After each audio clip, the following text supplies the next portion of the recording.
Hello കൂട്ടുകാരെ, ഓണത്തിന് എവിടെയും കൊണ്ടുപോയില്ല എന്ന് പരാതി കേട്ട് മടുത്ത് ചേട്ടൻ പറഞ്ഞു നമുക്കൊന്ന് തിരുവനന്തപുരം വരെ കറങ്ങാൻ പോകാമെന്ന്. അങ്ങനെ കേട്ട പാതി കേൾക്കാത്ത പാതി എല്ലാം കൂടെ ഒരുമിച്ച് വണ്ടിയിൽ കയറി. എങ്ങോട്ട് പോകണമെന്ന് ഏതായാലും പറഞ്ഞു. അവസാനം കിച്ചു പറഞ്ഞു നമുക്ക് ബീച്ചിൽ പോകാം, ശംഖുമുഖത്ത് പോകാം, കുറേ നാളായില്ലേ അവിടെ പോയിട്ട്. അങ്ങനെ പിന്നെ ശംഖുമുഖത്തോട്ട് പോയി.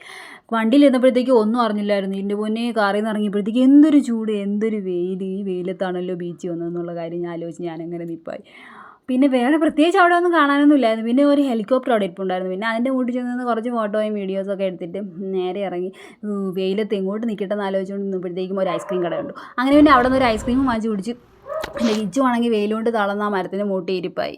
പിന്നെ അവിടെയുള്ള കടകളൊക്കെ കയറി ഇറങ്ങി. ബുക്ക് സ്റ്റാൾ ബുക്കെല്ലാം കണ്ടപ്പോൾ നല്ല ചന്തം ഉണ്ടായിരുന്നു. പിന്നെ വായിക്കുന്ന ശീലം പണ്ടേ ഉള്ളത് കൊണ്ട് എല്ലാം അവിടെ തന്നെ പറക്കി വെച്ച് കണ്ടിട്ട് അതുപോലെ ഇറങ്ങി. പിന്നെ അവിടെ കുറേ കടകളൊക്കെ ഉണ്ടായിരുന്നു. അതെല്ലാം കൂടെ കയറി ഇറങ്ങി. പിന്നെ കടലിലിറങ്ങിയില്ലല്ലോ നോക്കി നിന്നപ്പോഴത്തേക്കും ഭയങ്കര വെയിൽ. എൻ്റെ തലവേദനയുടെ കാര്യം ആലോചിച്ചപ്പോഴത്തേക്ക് കടലിൽ ഉറങ്ങണ്ടേ, എങ്ങും ഉറങ്ങണ്ടേ, എനിക്ക് എൻ്റെ വീട്ടിൽ പോയാൽ മതിയെന്നായി. അപ്പോൾ ഇന്നത്തെ വീഡിയോ